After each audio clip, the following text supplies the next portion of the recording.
Our meeting November the 12th, 2019. We will start with a word of prayer from Seminary Interim Linda Johnson, who is the so kind to be here. And if we will stand, and then we will do our pledge.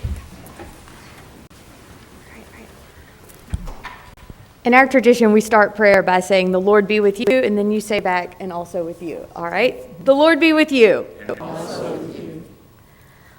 Almighty God, we pray for those who hold office, who support them, and passionately serve our county. Give them a spirit of wisdom, charity, and justice, that with steadfast purpose, they may faithfully serve in offices to promote the well-being of all our people. Through Jesus Christ our Lord. Amen. Amen. Thank you. I pledge allegiance to the flag of the United States of America and to the republic for which it stands, one nation, under God, indivisible, with liberty and justice for all. And for those of y'all that don't know, Linda is the daughter of Dennis Nisley. Good morning, Dennis. Good morning. You should be pretty proud. Thank you. Okay. We do. I saw Miss Martin's here. This morning we have a very special presentation to make. We have with us, we are very honored to have with us Miss Peggy Martin, who is the coach of Spring Hill women's volleyball, and Coach Martin is has really reached the mark of a true celebrity, not only in and around Mobile, but really throughout the country. And you will see why in just a moment. So if we could get Coach Martin to join us up front, we will make that presentation.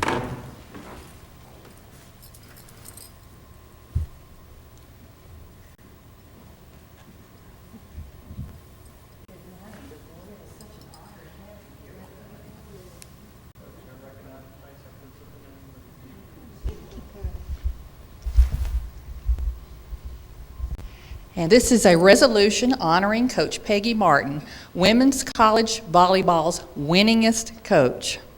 Whereas Coach Peggy Martin of Spring Hill College has earned more wins than any women's volleyball coach at any division in NCAA history, she is now recognized as Women's College Volleyball's all-time winningest coach. And her Spring Hill Badgers received their 1,349th career victory during a come-from-behind 3-2 win on September 21st, 2019. And whereas Coach Martin began her career with Central Missouri and helped turn them into one of women's volleyball's most successful Division II programs, during her 33 seasons at the helm, she recorded a 1,064 win, 281 loss, and 8 tie mark. Does that sound correct? Wow. Coach Martin never had a losing season in Warrensburg and won at least 25 matches for 31 consecutive seasons. And whereas since being at Spring Hill, she has turned an 8-win team from her first season in 2009 into a 27-win team in 2010. And the Badgers have never recorded fewer than 23 wins. And whereas for this season, Coach Martin led the Badgers to a 30-win season, including an 18-0 run through the regular season of SIAC. And the Badgers are now headed to compete for a conference title. Now, therefore, be it resolved, the Mobile County Commission does hereby applaud Coach Peggy Martin on becoming Women's College Volleyball's all-time winningest coach. Job well done. And I think that deserves a standing ovation. Wow.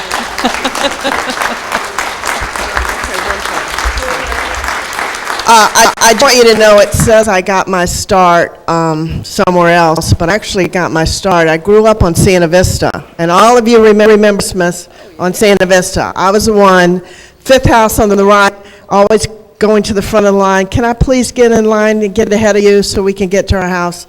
I started my coaching career at St. Catherine's School.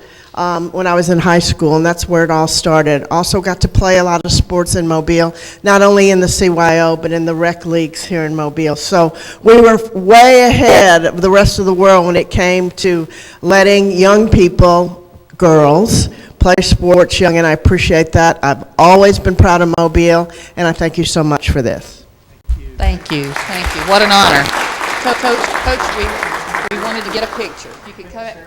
Commissioner.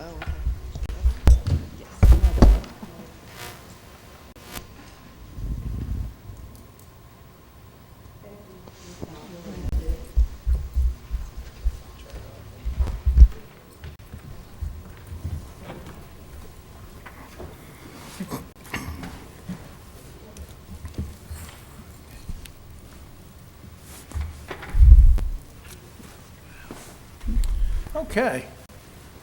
Do we have speakers? Yes, Commissioner, we have one speaker, Ms. Pamela Lafitte. Good morning. Good morning. Haven't heard from you in a while. I know. That's good. That is good, isn't it? That's really good, yeah. Okay. Well, welcome Good- back. Yes, sir. Good morning to each of you. This morning, I want to come before you, give you thanks for the job that you do, the raises that you give, and the benefits that you see that are beneficial to us at the time that you read the documents. But I really wholeheartedly want to come before you and ask of you, through this awareness I'm about to give you, to ponder collectively about the benefits that are given through the MetLife as well as AFLAC. Right now, we're in a crisis with retention. Retention is in a crisis with the sheriff's office, with the deputies, as well as with the jail employees.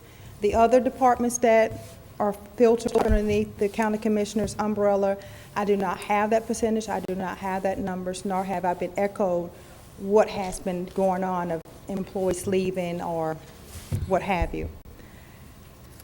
But if a deputy is on the street and he gets seriously injured on the job, and say that he received and signed up for short-term disability, those benefits will be denied. Anyone who has signed up for short-term disability with the county, if you are hurt on the job, injured seriously, have a heart attack, if you're sick, or either if you're accidentally hurt, those benefits are denied with MetLife for short-term disability. If you are injured and you signed up with AFLAC and you signed up with all those perks that they give you for accidental injuries, your claim is denied. Reason is, this is not hearsay. This is what actually I found out.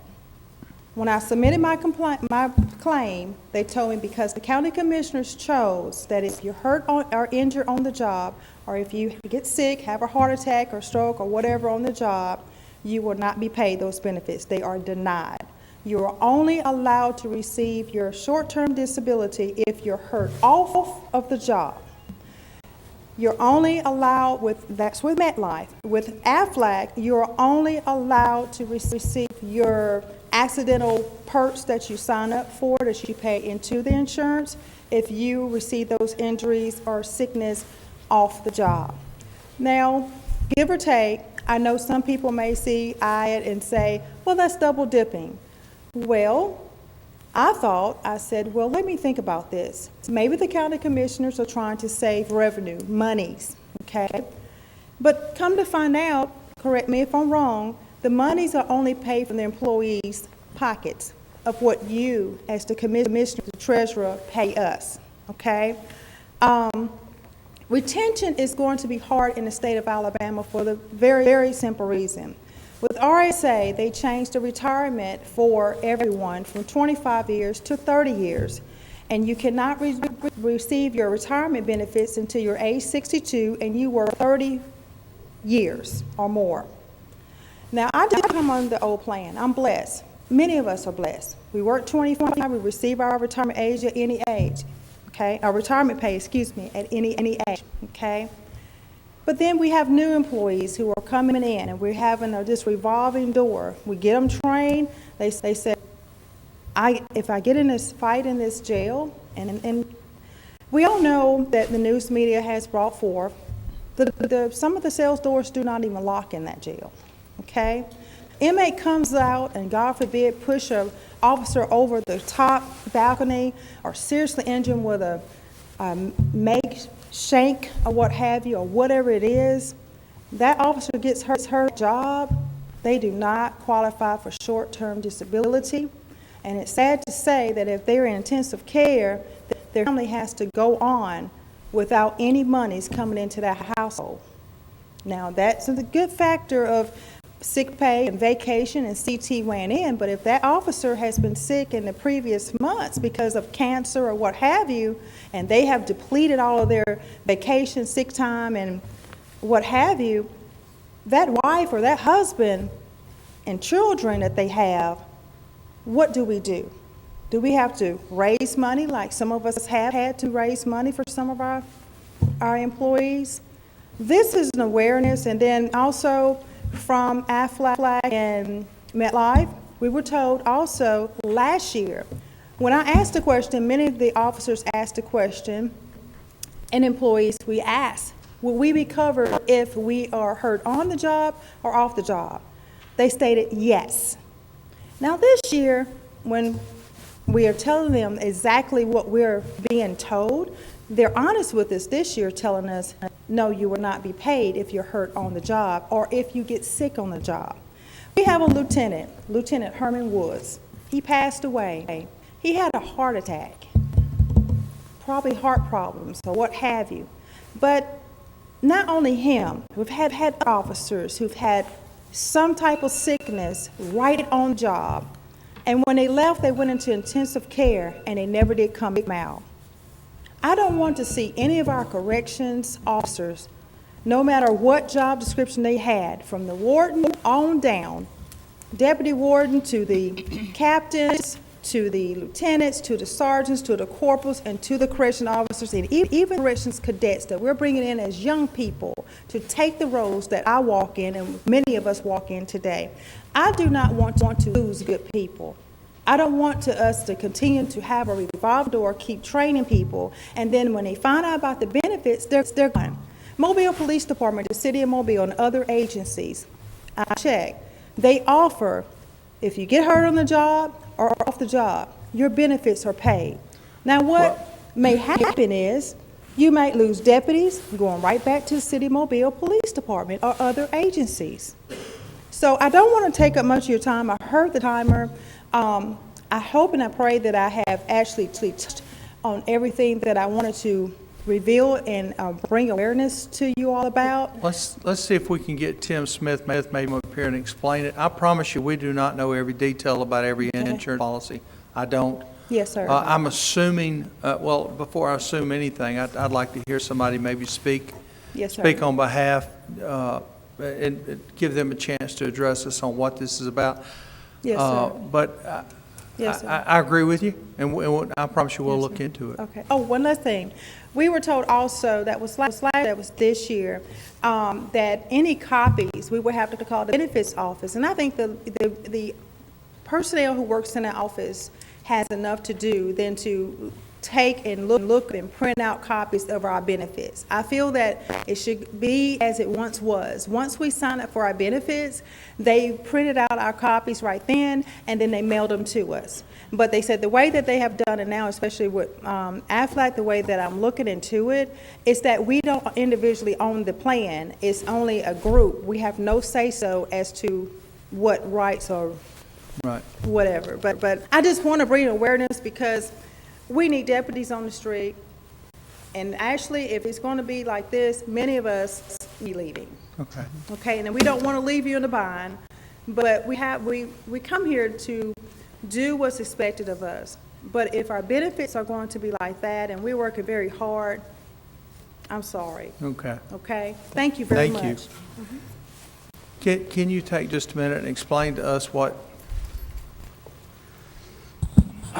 Commissioners, when it comes to the Aflac, I don't really handle that particular part of it, but Should we get Donna to come up and I could talk tell about y'all, because, with the combination of workers' compensation When you get hurt on the job, you receive benefits through workers' compensation. We usually got 66 2/3 of your average weekly wage. We also have, through the Personnel Board, injury pay, which makes up that difference. So anyone who is injured on the job and it's no fault of their own really is made whole as it is, and they receive between the two full pay. So I'm assuming. and Between Don- what two? Between the workers' compensation, which is 66 2/3 of your average weekly wage, and then injury pay, which is set up through the Personnel Board.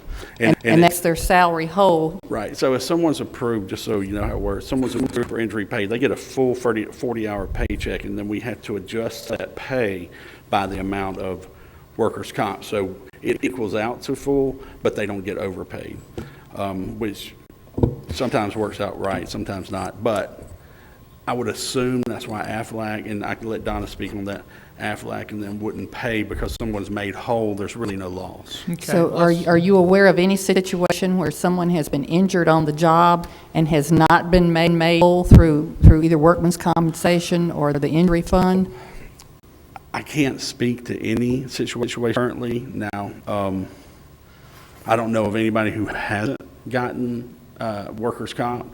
I do know some people that hadn't gotten IP, the injury pay, because of the different rules, the way it works. You have to apply for it within a certain amount of time. But generally, everybody gets it. And I don't know anybody that's gotten zero so far, and I would assume, and that's what they say when you assume, that if you're not getting anything, then your short-term disability probably would kick in. But like I said, I'll let I Donna think, speak on can that. Donna, can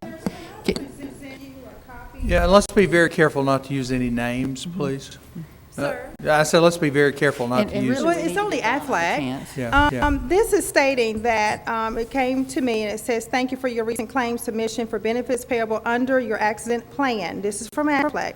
"After careful consideration, we are sorry to inform you that your claim has been denied for the following. Your plan is non-occupational. No benefits are payable when injury/sickness occur on the job." That's the same thing I received from MetLife for short-term disability. And that's why I came before you to tell you that they said that it was because of the county commissioners signed to opt out if you're injured on the job or sick on the job. I don't know about that part of Do you it. want to see this? And that is, the decision was made years ago when first went with Unum to not make it non-occupational because employees do receive the injury with pay. Okay, through the, let's do personnel this. board. Donna, would you follow up on this and let all three of us know what you find, and then Yeah, fill the yeah. gaps in for Well, us? if her injury was on the job, then that letter is correct. But you're saying that between workman's compensation and the injury fund, that her salary is being paid in full? Yes. And And so then- she should not receive additional on top of if her... That was a decision that was made back, like I said, years ago. So we continued that when we switched over with Aflac and MetLife. That was not a change. But with the injured with pay, since we want to go into that category, I'm just only in the category with MetLife and Aflac benefits that we're paying out of our pockets, employees. If we want to go to the category, we appreciate you paying 100% injury pay, and then it's 66 2/3 for the workman's comp. Every check that the workman's comp sent to the employee is supposed to come out of when I was told injured with pay. Once the employee returned back to work, that injured with pay payment is cut off, which means that you have to work, when you get ready to be paid, your regular paycheck is deducted to pay whatever workman's comp sent you. So it's still not balancing out, and I can prove that to you as well.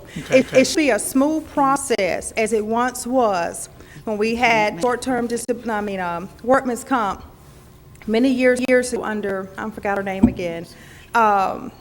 She was very good. So when an employee returned back to work, it was a smooth transition, and you didn't miss any monies whatsoever. Now, there's many employees who have complaints about it, and I can bring you names, and they can come before you and show you whatever, but when that employee come back, some employees have missed 2, 3, 4 paychecks, regular paychecks after returning back to work for paying back the money that workman's comp has paid them. Now, yes, seen as being paid twice or what have you, but they take the injury pay money and pay your insurances, they pay your taxes, and whatever else deductions that they said that need to be met and paid. But still, you get that workman's comp check, then they got to go in there, deduct that money back. And then right now, when you come back, just when I came back, I think it was $2,100 and what, some dollars. But IP only was what, 500 and something, and we agreed to take 400 out. So that means that the balance that I owe, whatever I work, which I'm working, no IP, I'm paying workman's comp back. It's like was injured, but you're paying for being injured. It's the eyesight that the Excuse me. employees see. The way that works, and it's always been this way. I've been doing this since 2002, and it's always been an issue at times. And that is when, because of the timing of when we get the first workers' comp check and when the injury with pay is approved, they don't always mesh. So sometimes an employee gets a workers' comp check and a full paycheck because we did not receive the amount of the workers' comp check in a timely manner so that we could get it into payroll at the same time. So only that part is deducted? So nothing is deducted sometimes that first pay period, and it might be 2 pay periods if a complaint is being investigated or something like that. We try to make it work, and CRS, who processes our claims, they work with us as best they can to get those checks, to us in a timely manner. It just doesn't always work that way. And it is true, but at that point, then the employee has been overpaid. But when they cannot continue to be overpaid. So when we go along and we just deduct the amount of workers' comp while they're off. And then when they come back, the amount of that actual workers' comp check, instead of you can only deduct what they get paid each pay period. And then when they come back to work, sometimes there is a balance left that has not been, where the amount of the workers' comp had not been deducted from the IP, the injury with pay, because they had been overpaid.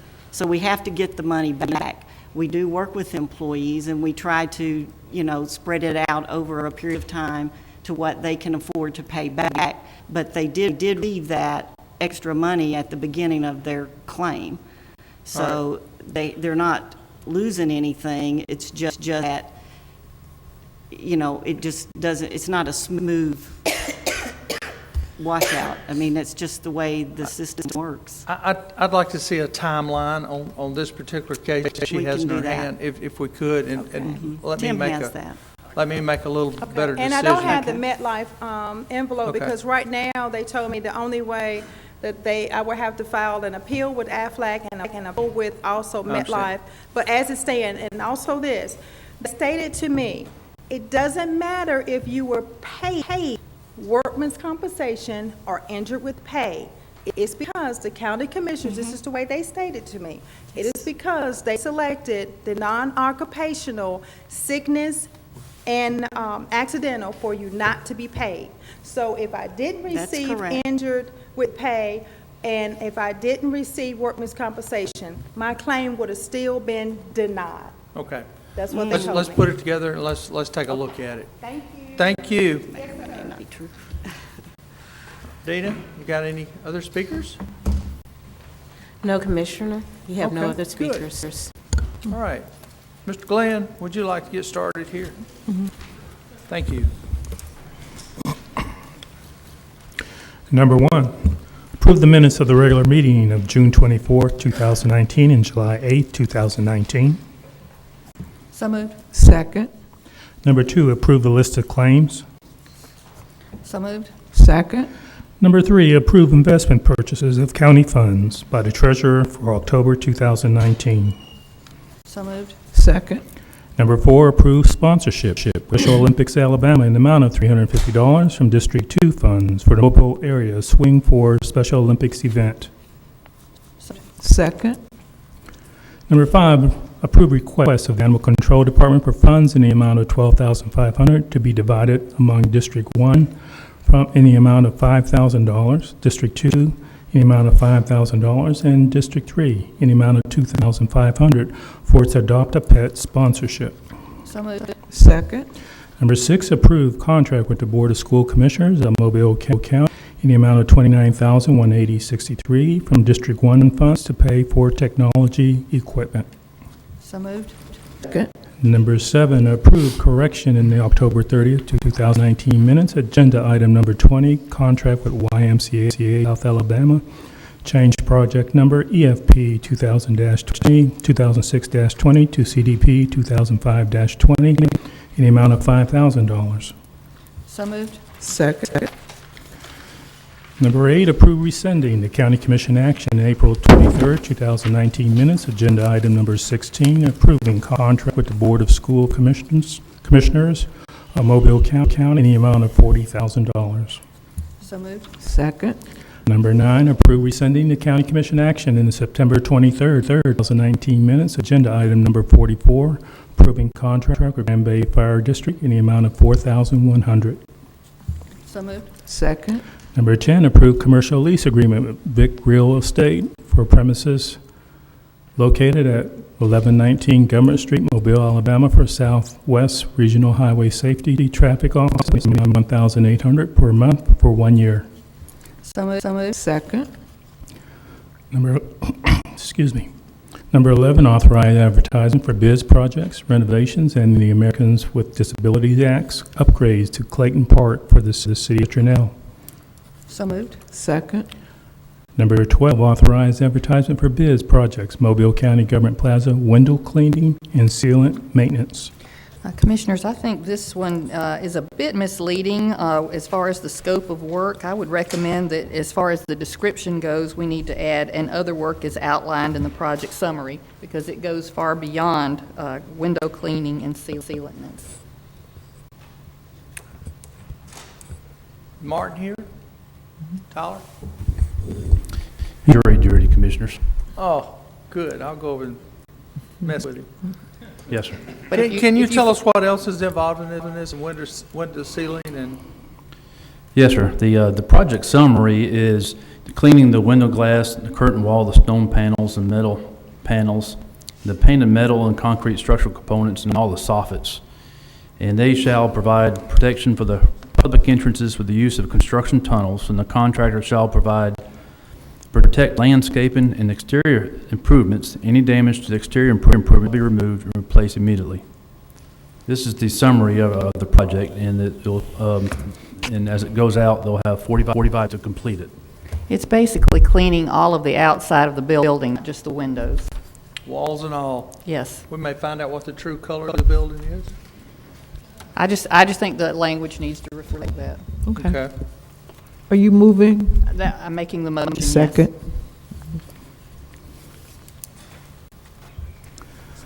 Number 13, approve.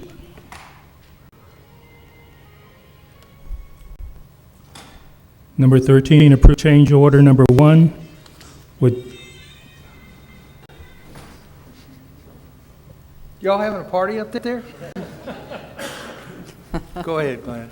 okay. Number 13, approve change order number 1 with J&A Services for repair to the James T. Strickland Youth Center gymnasium floor. The change will decrease the contract amount by $2,500 for the unused portion of the allowance. The new contract total will be $45,750. So moved. Second. Number 14, approve one-time increase for the Mobile, Alabama Bowl by $65,000 to come from carry forward funds for the Mobile, Alabama Bowl football game scheduled January 6, 2020, such as the total appropriation is $165,000. So moved. Second. Please record me as an abstention. Number 15, adopt a resolution approving the Mobile County Communication District's request to purchase 4.4 acres of real property on Ziegler Boulevard. So moved. Second. Number 16, authorize minor amendment to the 2014 action plan to move $3,412.92 CDBG funds from overreach of a completed activity to the Sims Center Addition project. So moved. Second. 17, approve sponsorship with the United Way of Southwest Alabama in the amount of $2,500 from District 1 funds for its Attendance Challenge program. So moved. Second. Number 18, approve grant subsidy agreement with the Alabama Department of Youth Services for fiscal year 2019-2020 for acceptance of award in the amount of $118,527 for the James T. Strickland Youth Center. Did we receive a response about the question that was asked at pre-conference? Yes, Commissioner, we sent that out by email.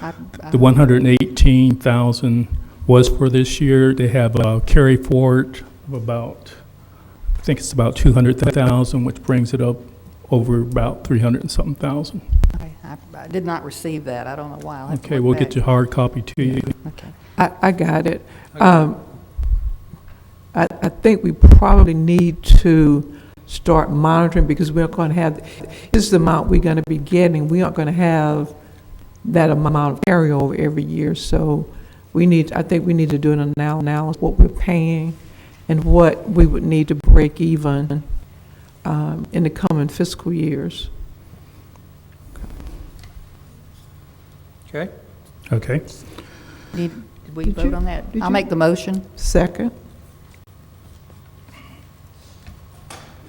Number 19, authorize the president of the county commission to sign an easement to relocation agreement with Emma Power Company to accommodate the new addition on the Sims Center, Senior Center addition. So moved. Second. Number 20, approve professional services contract for online auction portal with Guffey's Auction to facilitate public auction for collecting delinquent property taxes for the year 2019 by the sale of a tax lien instead of the sale of property for the Revenue Commissioner's Office. So moved. Second. 21, approve sponsorship of Victory Health Partners in the amount of $2,500 from District 1 funds for its annual Hope for Healing event. So moved. Second. 22, authorize memorandum of understanding with the City of Ballabhatchie, Alabama regarding the implementation of the Ballabhatchie City Docks Boat Ramp Replacement Project for an amount up to $250,000 to be funded by grant from Alabama Department of Conservation and Natural Resources Sports Fish Restoration Program with no county match required. So moved. Second. 23, approve reappointment of Frank Dixon to serve on the Board of Directors of the Solid Waste Disposal Authority of the County of Mobile for a term of 4 years. So moved. Second. 24, approve agreement with Richard McLaughlin for cost allocation services related to the setting of direct and indirect cost rates. The cost of the service not to exceed $10,775. Second. 25, approve amending the 2019 capital improvement plan to increase the estimated cost for project Coastal Response Center kitchen modification as follows: $139,500 Coastal Response Center kitchen modification. This amendment increases the estimated cost of the project and also allocates an additional $130,000 from District 3 CIP unnamed projects to Coastal Response Center kitchen modifications. So moved. Second. 26, approve memorandum of understanding with Keep Mobile Beautiful for Urban Orchard Project at James T. Strickland Youth Center. So moved.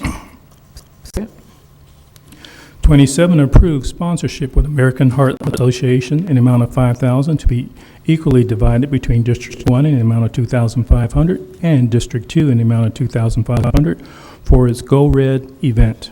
So moved. Second. 28, approve amending annual contract with Dauphin Island Sea Lab doing business as Mobile Bay National Estuary Program and approve sponsorship in the amount of $2,000 for its annual breakfast meeting. So moved. Second. 29, approve amendment of home agreement with Partnership of Shipping of Southwest Alabama, Inc. relating to the construction of a single-family home in the College Hill Estates subdivision so as to increase funding by $22,000 and bring the revised home investment to $91,400 and increasing the future advance mortgage and promissory note accordingly. So moved. Second. Number 30, take the following action on bids. So moved. Second. Number 31, approve 36-month lease agreement with CPC Office Technologies for 2 vertical column-wide plotters from the U.S. committee contract for Building Maintenance Department and the County Administration GIS at a cost of $420 per month. So moved. Second. 32, approve renewal of annual maintenance agreement with DLT Solutions, SolarWinds NetFlow Traffic Analyzer Module, and Network for a period of November 29, 2019 through November 29, 2020 for the Revenue Commissioner's Office in the cost of $1,365. So moved. Second. 33, approve resolution and order authorizing issuance of general obligation warrant series 2019B to finance equipment purchases of $5,011,000. Question here. The list of equipment purchases, this is all for Public Works, correct, or engineering?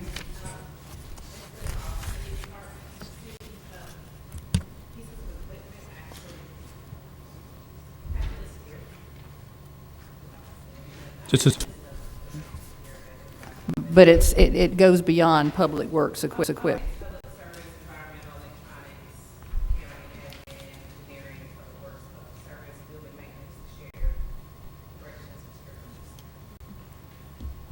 Okay, and these were all requests that were turned in during the budget process? No, we started this process probably in June or July. I made a request to all individuals and actually submit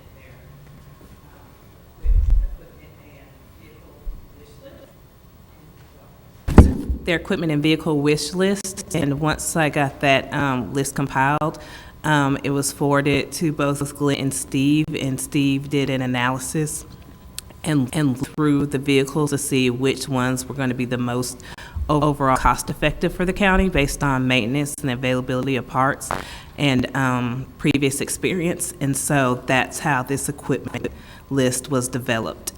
Okay, so it's primarily vehicles, though? Primarily vehicles. Of the equipment, it's $2.7 million in heavy-duty equipment Okay. for Public Works. Okay, that's kind of what I was getting at, trying to figure out how much of it was heavy equipment versus vehicles. and so Yeah, 2.7 is heavy equipment as requested by Public Works due to the massive need out there. forth. Okay, thank you. Okay. Could I get a copy of that list of Yes, sir. equipment? I have a Not- copy. Not I'll give it to you necessarily after the here, meeting. but up office at some time. Yeah, if Yes, you I could have hard share copies that, I can that- give to your Is this assistants. a time-sensitive thing we need to vote on? The resolution, yes, sir.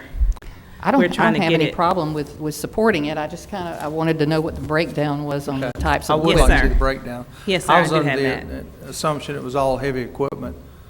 No, we opened it up to everybody because various departments had major needs as well. And since trying to do a renewal equipment and replacement program, thought process is that based on previous history, they basically have cars that sometimes would repair so much that it would see the value of the vehicle. And our thought process was that to go ahead and look at ultimately saving. We're going to track the maintenance expenditures for these vehicles versus previous years to show that a cost savings would be experienced. And so, yeah, it was a need for everybody, especially the sheriff. His fleet was aging. We had public services at the parks, that's equipment for them, necessarily just cars, but it's also smaller equipment like mowers. I think they requested a dump truck. It's just equipment that not been able to receive through the budgetary process, that we wanted to do this approximately every 4 years, so that hopefully over time, every department would have newer equipment. And then also, at the time we decided to turn this equipment in, we'd actually have better equipment to make available to other smaller municipalities. I think it's If an we turn it excellent idea. over. I know that in Public Works, especially when that equipment is used for long periods of time, it ends up being needing repair a lot. And so hopefully this program will help us to be able to keep equipment in better working order.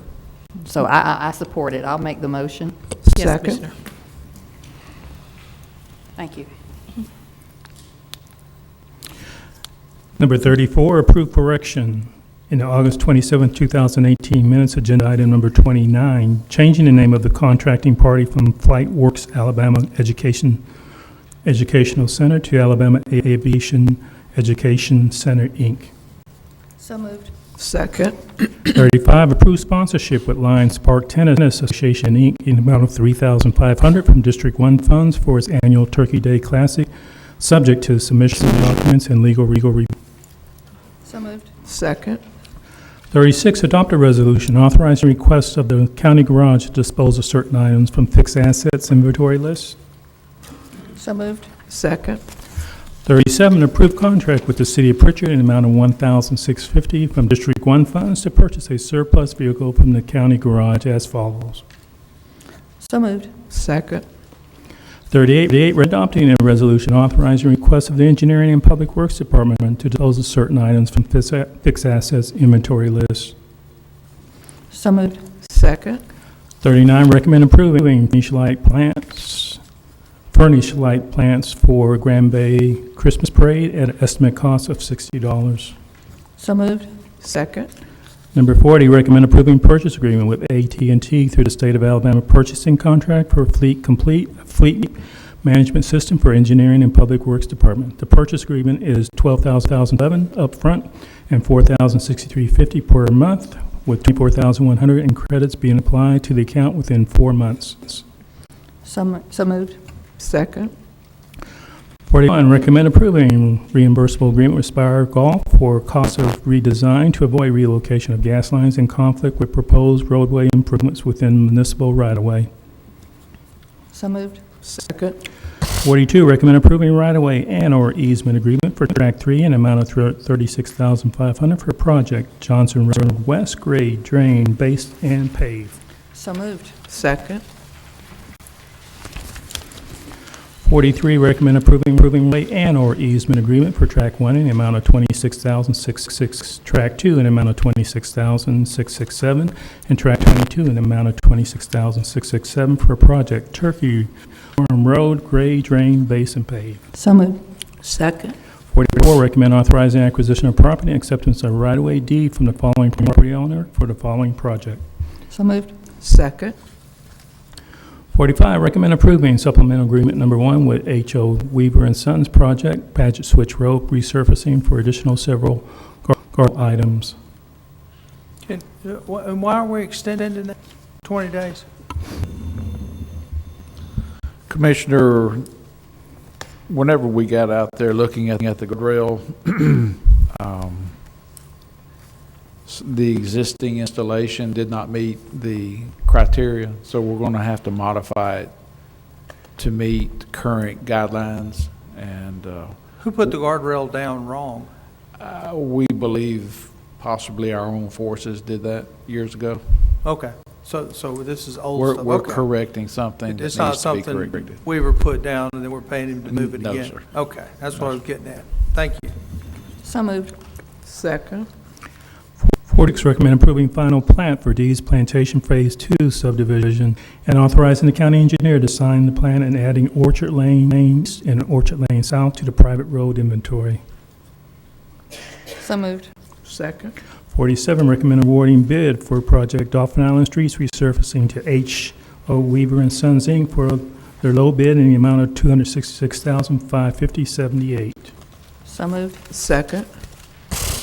Number 48, commissioners' announcements and/or comments. I don't have any. I don't have any either. Mr. Ross, have you got anything that you want to address? I don't think so at this moment, Commissioner. Do we have an executive meeting after this? The chamber was unable to be here, so no. Okay, well, good, good. I Speeds my day up. would like to ask for a brief executive session at the next commission meeting, if I'll discuss it with y'all about an economic development matter. Okay, good. Thank you, Commissioner Carter. All right. Glenn? Number 49, approve request for motion to adjourn until November 25th, 2019. So moved. Second. Everyone have a great week.